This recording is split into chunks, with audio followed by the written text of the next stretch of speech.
A quiet night, but if you listen closely, you might hear something, the faint echo of the past, a call carried on the wind, from a man whose name time itself refused to forget, William Wallace, the Scottish hero who turned one nation's dream of freedom into a legacy that would outlive every empire.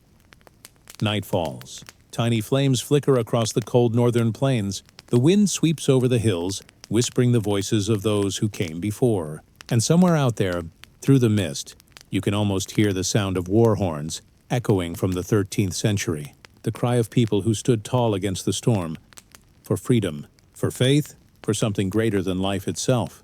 Among them, one name still burns in the memory of the world, William Wallace. He wasn't born a king, but history crowned him with something far greater, the power to awaken a nation. A single man who became a flame in the darkness, a symbol of defiance that refuses to die. The story you're about to hear isn't just a record of rebellion. It's the journey of a soul, unyielding, human, and eternal. A man caught between legend and reality, between faith and despair.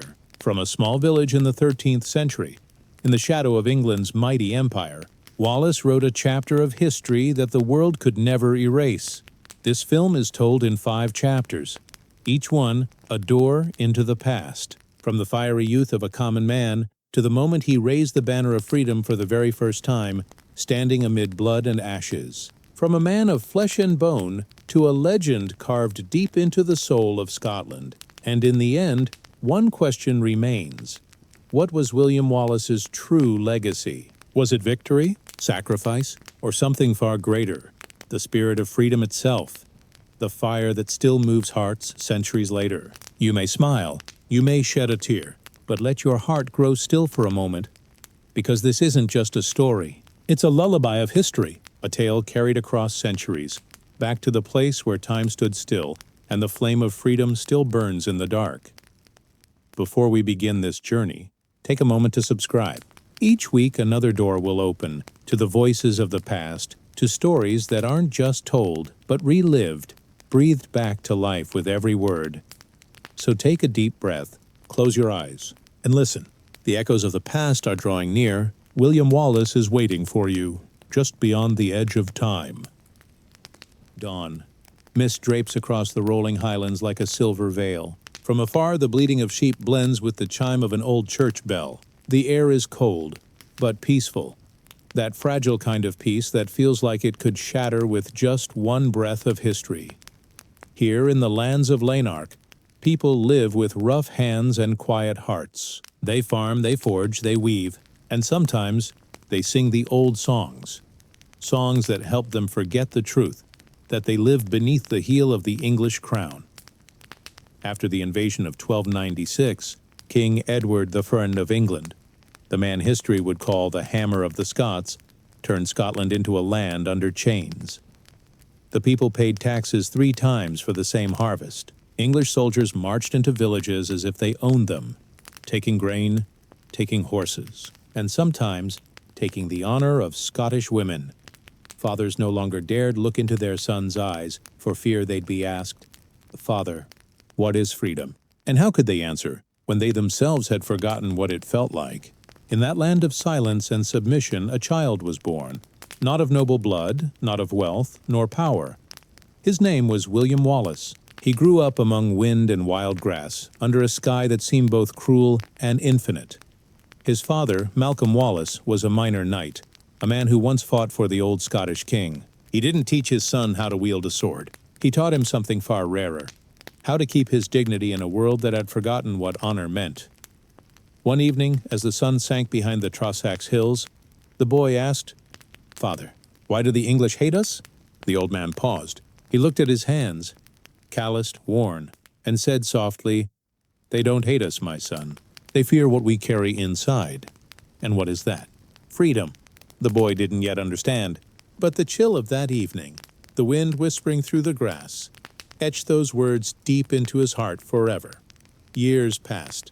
When Wallace became a man, Scotland was no longer the homeland his father had known. English forts rose like scars across the countryside, while Scottish nobles fought among themselves for scraps of favor from their conquerors. At night, villagers whispered of neighbors taken away, of rebels hanged without a trial, And Wallace, with his clear eyes and fierce voice, began to ask the question no one else dared to speak aloud. Who are we, if we are no longer free? But Wallace was more than a fighter. Before he ever drew a sword, he was a storyteller. He learned Latin from a wandering priest. He could read, write, and sing the ancient ballads of Scotland's forgotten kings. Sometimes in the quiet of night, he would sing for the villagers, "Scotland shall rise again." They listened, some smiling, some crying in silence, for they weren't just hearing a song. They were hearing the sound of their own soul. Winter 1297. Snow blanketed the valley of Clyde in silence. Then came the news. His father and brother had been killed in a failed rebellion. That night, Wallace sat alone beside a dying fire. No tears, no rage, only the wind, slipping through the cracks of his wooden door, carrying the echo of his father's voice. They don't hate us. They fear our freedom. In that moment, a spark was born. Small, fragile, but powerful enough to one day set an empire ablaze. Wallace knew one man alone could not stand against a king's army. But he also knew every mountain begins as a single stone, and every rebellion begins with one heart that refuses to bow. He wandered from village to village, speaking, teaching, planting the seed of hope in weary hearts. Whenever he appeared, people fell silent because they felt somehow that they were hearing the voice of their ancestors. One moonlit night, in the forest of Glenfinnan, Wallace stood before a circle of men and women. He looked into their eyes and said, "If we don't fight for freedom, who will? If not now, when? If not us, then who?" No orders, no speeches, just silence. Then, one by one, they knelt, placing their hands upon the cold earth, and swore an oath. The first oath of the free Scots. From that moment, William Wallace was no longer just a man. He was a symbol, and so, from the darkness of a conquered land, a flame began to rise. Rumors spread of a tall man carrying a sword marked with a cross. The English whispered his name like they were speaking of a ghost. But among the Scots, that same name was spoken softly, with faith. Somewhere across the frozen fields, a child asked his father once more, "Dad, what is freedom?" And this time, the father smiled, because he finally knew how to answer. William Wallace was not born to change the world. He simply wished to protect one simple truth, the right to live as a free man. But that wish, that single burning wish, made him the first flame, the fire that would spread to countless others and never, ever die, even when the man who lit it was gone. Night falls again. A small fire burns beneath the mist. Above the Scottish hills, the stars glimmer faintly, their light reflected on a sword laid in the grass. A spark has been lit, and from here, the true story begins. Dawn drapes Scotland in a pale, icy light. A shroud of fog lies thick across the highlands, a mourning veil for a land that refuses to die. But deep beneath the earth, something is stirring. The flame of freedom, the one Wallace lit that night in Glenfinnan, has begun to spread. Quietly, relentlessly, and nothing can put it out. Across the countryside, whispers begin to rise. William Wallace, a man with no title, no army, but a courage worth more than 1,000 soldiers. People say, he's no nobleman. He's one of us. From farmers and blacksmiths to hunters and shepherds, they gather in the shadows. No banners, no drums, only oaths whispered into the wind. For freedom. For Scotland. Wallace never called himself a leader. He simply walked among them, listening, speaking, using the only language a broken people could still understand, the language of pain and dignity. When he spoke, they believed. When he looked at them, they saw not rage, but hope. They began to prepare in silence. Plow blades were hammered into spears, wooden stakes turned into weapons, and in small cottages under candlelight, villagers stitched together old scraps of cloth into flags bearing the blue and white cross. No one knew when they would strike, but they knew why. For Wallace, for themselves, for the dream they'd been too afraid to dream. And then the day came. Lanark, a small town nestled in the Clyde Valley, became the spark that would ignite a nation. The English garrison there was commanded by William de Heselrigg, the man who had ordered the deaths of Wallace's father and brother. For Wallace, Lanark wasn't just a town. It was where his pain began. That night, Rain poured down. Wind tore at the wooden rooftops. Outside the fortress walls, a small group of farmers gathered around Wallace, their eyes bright with a mixture of fear and fire. He raised his father's sword. The blade flashed with lightning. "Tonight," he said quietly, "we don't fight to take back land. We fight to reclaim Scotland's soul." The words struck like sparks falling into dry tinder. And in moments, Lanark burned. Shouts filled the air. Flames roared across the streets. Men and women charged forward, armed with whatever they could carry: axes, shovels, hammers. The English soldiers, stunned, couldn't believe these peasants had dared to rise. They fought back. But it was too late. Wallace led the charge, face streaked with blood and rain, each swing of his sword carrying the fury of a people reborn. By dawn, the English stronghold at Lanark was no more. News of Lanark spread faster than the wind. They said a single man had defeated an English garrison with nothing but faith and fire. They said the Scots had risen. From the northern hills, men began to gather, carrying crude weapons, each of them saying the same thing: "I've come to follow Wallace." Scotland had never seen anything like it. No royal decree, no noble command. And yet hundreds, then thousands, stood up: farmers, carpenters, shepherds. They wanted no titles, no gold. Only one word: freedom. And among them stood Wallace, still wearing the same weathered cloak, the same sword. But his eyes had changed. They now held the fire of a leader. When the sun rose over the hills of Stirling, Wallace stood before the growing crowd, hundreds of hands lifted high, faces streaked with dirt, glowing with belief. He didn't smile.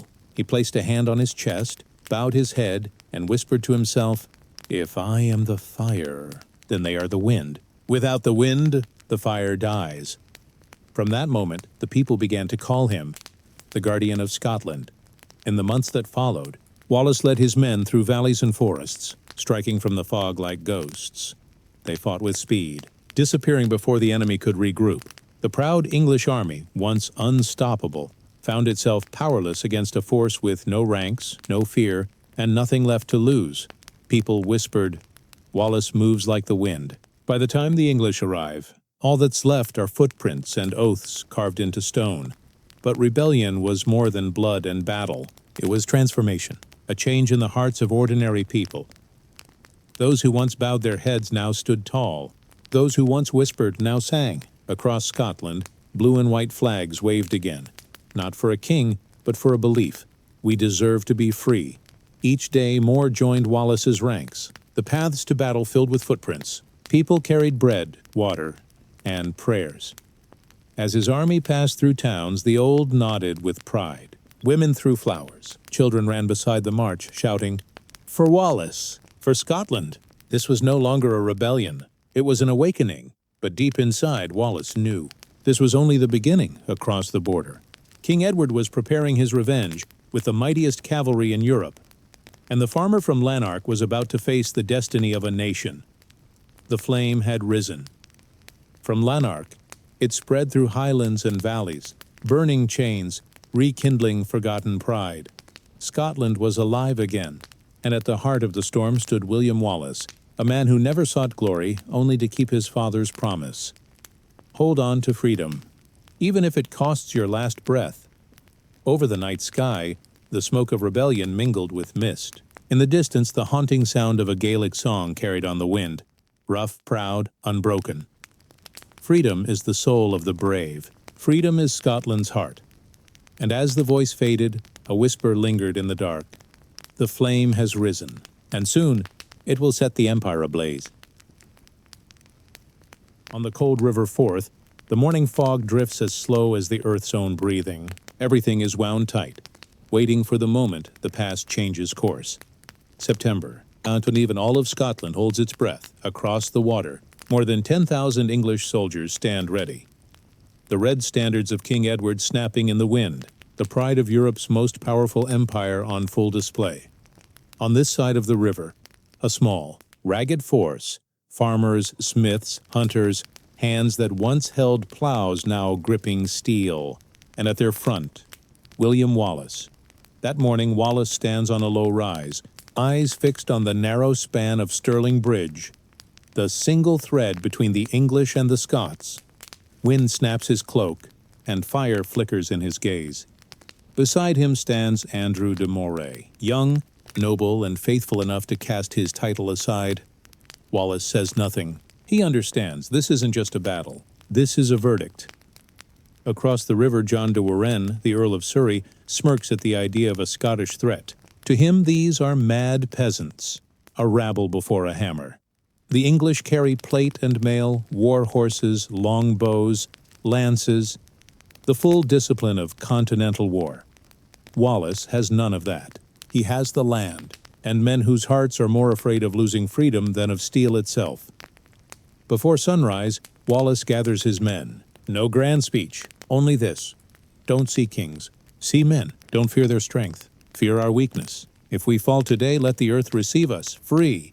Silence. Then, one by one, knees press to the cold ground. Hands touch the soil, and voices answer, for Scotland. Wallace knows he cannot meet them head-on. The English outnumber him 3-1, and their cavalry is unmatched. But Stirling Bridge, narrow enough for only 2 abreast, that is the gift the land has given him. He seeds men in reed and thicket along the riverbank, holds his main force just behind the rise, and gives the order, wait until half their army is across. The sun edges up, glinting on polished armor and horse barding. A horn sounds. The English advance. Lines of riders and footmen clatter onto the bridge, iron striking iron, steel chattering like teeth over water. From the bank, Wallace watches the river reflect a blade's cold light. He closes his eyes and murmurs, not yet. Hold. When half the English have crossed, Wallace gives a single sharp whistle. Scottish horns answer like thunder.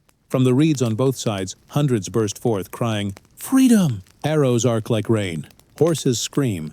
Lines buckle. The bridge, too narrow to turn, traps them in a crushing vice. Men topple into the Forth by the hundreds.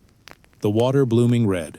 Wallace charges from the hill, his father's greatsword, the claymore, in both hands. Every stride he takes carves a path. Every swing pays back years of chains and silence.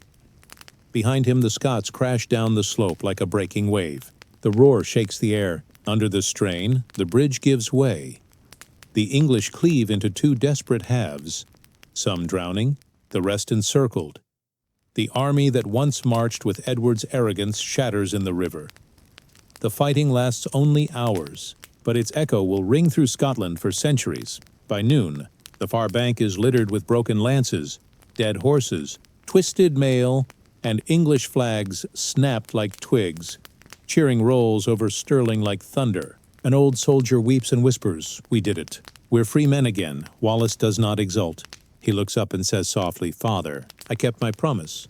News of Stirling races like fire. From highland rock to lowland field, people dance and sing. Children run through villages crying, "Wallace! Wallace!" A stolen faith returns to its people. Fear bows, heads rise. For the first time in generations, Scotland has broken the Empire's grip.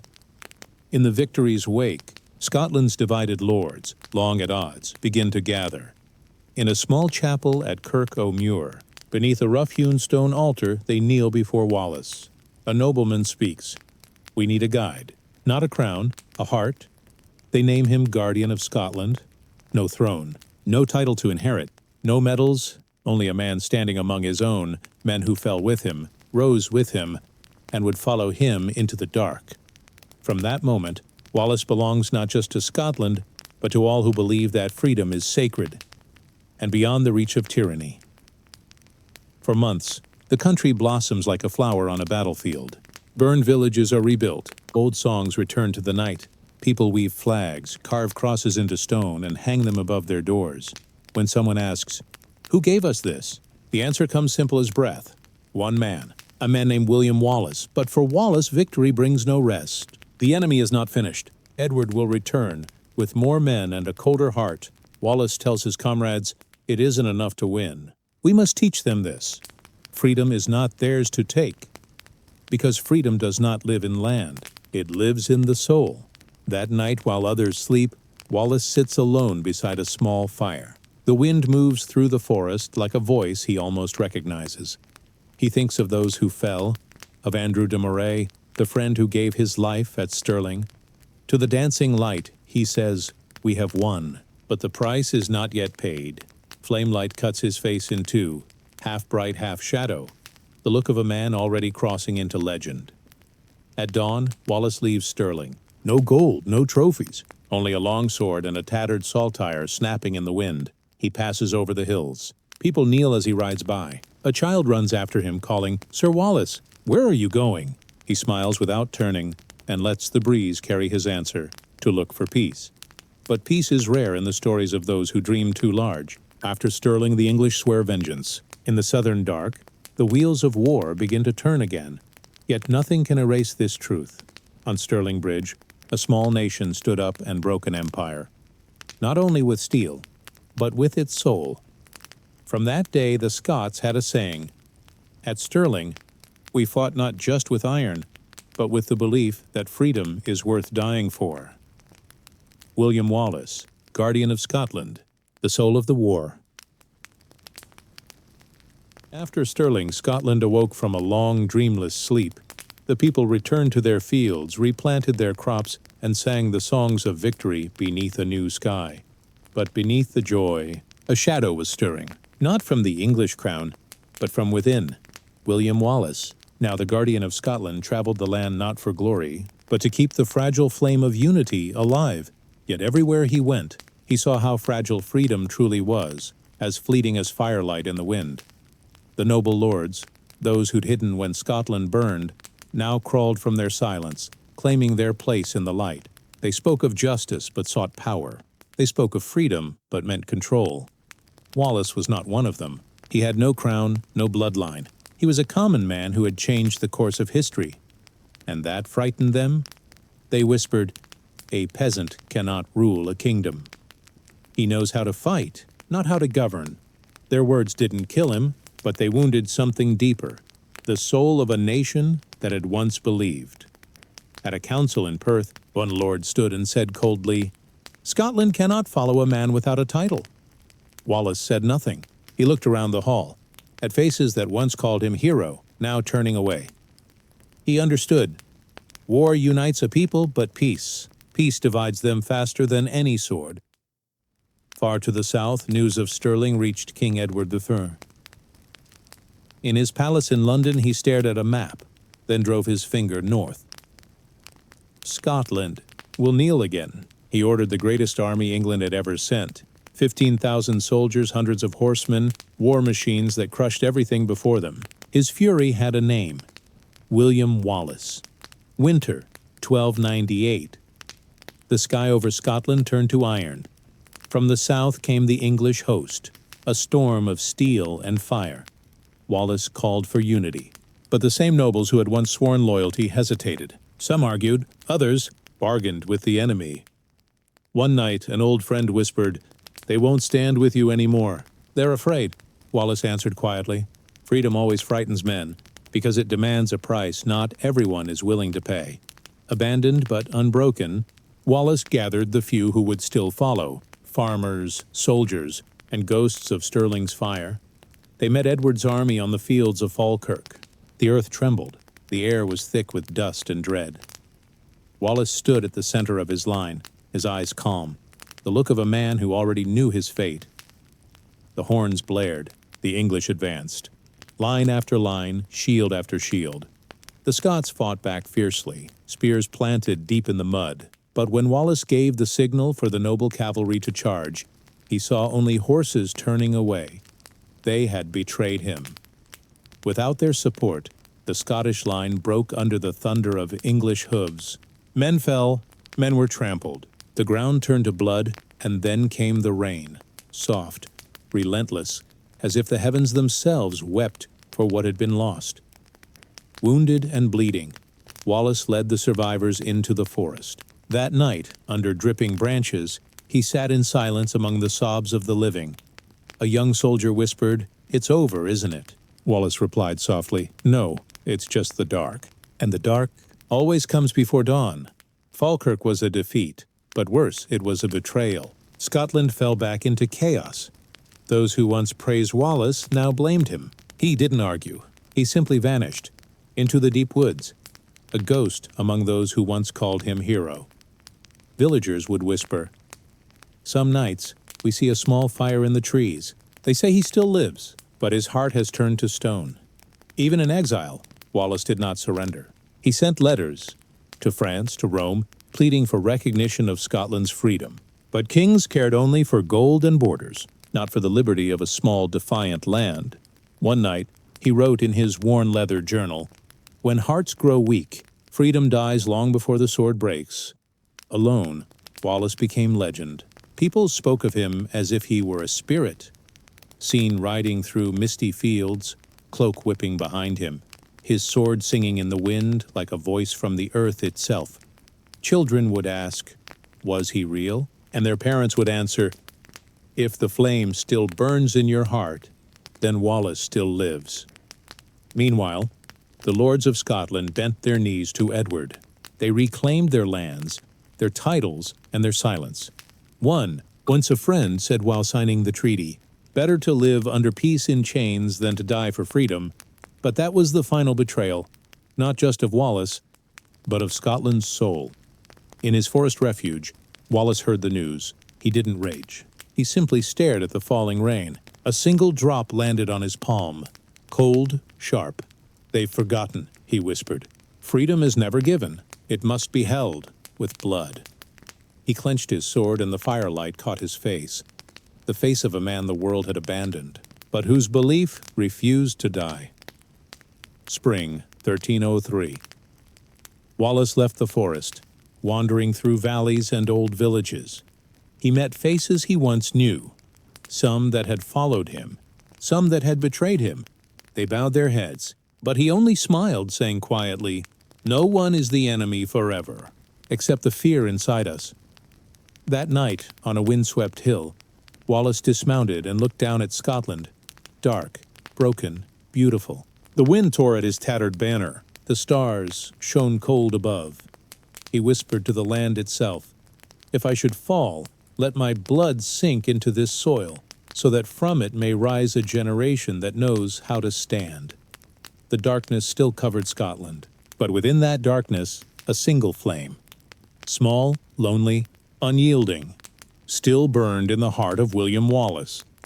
It was no longer the fire of victory, but of faith, the faith that one day his people would remember who they were, because freedom is not the destination, it is the road, and Wallace was still walking it, alone in the dark, his heart still alight. 1305. The war is long past, but the wounds of freedom still bleed. William Wallace, the man who once made an empire tremble, is now a hunted shadow, a traitor branded by the crown, but carrying in his heart the soul of a country. He hides among the ancient oaks, trees that have watched his life unfold from boyhood to legend. Villagers still sneak bread and water to him, leaving whispered prayers in the dark. No one dares to speak his name aloud anymore, but at night they murmur softly, "He's still alive. Wallace still lives." Each time he hears it, Wallace smiles, not out of pride, but because he knows the flame he lit still burns. And like every great tragedy, betrayal does not come from the enemy, but from a friend. One August night in Glasgow, Wallace is ambushed. The man who sells him, John de Menteith, a Scottish noble, trades loyalty for title and gold. There is no scream, no struggle. They bind him in chains. He looks up to the night sky where the stars remain silent witnesses. On the long road to London, he is paraded in irons, a captive, a symbol, a ghost of what England fears most. Crowds line the streets, throwing stones, shouting curses. A soldier sneers. "Are you afraid to die?" Wallace answers quietly, his eyes steady. "Dying doesn't frighten me. Living without freedom, that's true death." August 23rd, 1305. London celebrates, not with honor, but with execution. At Smithfield Square, the gallows rise. Thousands gather. The air hums with anticipation, and through it all the wind sighs through the chains. Wallace climbs the scaffold, his hair matted, his body broken, but his eyes still alight like fire in the night. The judge reads his sentence, calling him a rebel, a traitor, a murderer of peace. Wallace simply smiles. When asked for his final words, he says, I never betrayed the King of England, because I never swore loyalty to him. Silence falls. A single sentence, a blade of truth sharper than any sword. They hang him, then cut him down, drag him through the streets, tie his limbs, tear his body apart. Through every moment of agony, Wallace utters not a cry. The executioner trembles, for in those eyes he sees something death cannot touch. When the final knife descends, Wallace exhales one last word, soft, steady, eternal. Freedom, a whisper that echoes like a bell through centuries. They say that when Wallace's final breath left him, a storm rose over London. Clouds swallowed the sun. Thunder cracked like steel on stone. They cut his body into 4 pieces, hung them at the corners of England, believing they'd erased him. But they didn't understand. You can kill a man, but you cannot kill what he stands for. The more they divided him, the more he spread. Back in Scotland, news of his death spread in silence. No one wept. They simply knelt, pressed their hands to the earth, and whispered, "He's gone home." Back to the motherland. That night, across every village, people lit candles in their windows, tiny flames against the dark, guiding his spirit home. The whole of Scotland burned with light, a river of fire no army could ever quench. And as with all legends, Wallace became more than a man. Soldiers carried his name into battle. Old men told his story to their grandchildren. In every song, every oath, his name became another word for freedom. 23 years later, the man who once doubted him, Robert the Bruce, led Scotland to victory at Bannockburn. They said that triumph was written in the blood of William Wallace. On that field, amid drums and bagpipes, a young warrior wept and whispered, "He's still fighting with us." Centuries passed. Empires rose and fell. But in modern Scotland, his name remains a prayer. In Stirling, his statue stands tall, face turned south, toward the land that once chained him and where he became immortal. Some say Wallace is dead, but that's not true. He never left, because every time someone speaks of freedom, every time a person dares to stand for what they believe, Wallace breathes again. A true hero doesn't live in victory, but in the memory of those who keep dreaming. And Wallace's dream, a nation that bows only to God, but never to tyranny, what still lives on in every stone, in every heart of Scotland. On the hill where his spirit is said to rest, the grass still bends gently in the wind. And if you listen closely, very closely, you might hear it. Not the clash of swords, but the echo of time itself, a whisper carried across the ages. Freedom. Centuries have passed. The wars are long over. The swords have rusted. But the name William Wallace has never faded from the river of time. He was a man with no throne, no crown. And yet, he left behind something far stronger than any empire. The belief that freedom is a flame that never dies. At Stirling, his statue still stands tall, looking south, toward the land where he fell, and beyond it, the place where his spirit rose above defeat. High atop the 67-meter tower, a single line is carved into stone. "Freedom is best, I tell thee true. Of all things to be won, freedom," it says, "is the greatest prize a human being can ever claim." Today, more than 7 centuries later, the story of Wallace is still told, not only in history books, but in films, in songs, and in the shared memory of humankind. In 1995, the film Braveheart, directed by Mel Gibson, brought his legend back to life. The image of the warrior with blue-painted face, his sword raised high, crying out, "Freedom!" brought millions to tears across the world. But Braveheart was never just a film. It was a reminder that every nation has its own Wallace, a soul that dares to say no to tyranny and yes to conscience. From Europe to America, from lands that have forgotten war to those still fighting for the right to be free, the name Wallace has become a symbol without borders. He is no longer just a Scotsman. He is the image of a universal truth, the human longing to live, to choose, and if necessary, to die for one's own belief. In classrooms across Edinburgh, children still speak his name like a prayer. In America, schools bear the name Wallace Academy. In France, a small statue of him stands inside the Museum of War. And across the modern world, in the age of screens and satellites, his words are shared again and again. Every man dies. Not every man truly lives. A sentence, a creed, a heartbeat passed down through centuries. When his face appears again on screen, those eyes still burn. The same fire from that day at Stirling, when one man stood against an empire. It's not the gaze of a martyr, but of someone who understood. An ideal only lives if someone carries it forward. Wallace never sought immortality, but history gave it to him anyway, for he became the immortal soul of freedom. In Scotland today, amid the rhythm of modern cities, there are still streets that bear his name. Every autumn, candles are lit at the base of his statue. No speeches, no crowds, just silence, because everyone there understands. They are honoring not just a man, but an eternal idea. Freedom is the breath of the soul. If you ever visit Scotland, stand on that hill where the wind dances through silver grass. Close your eyes.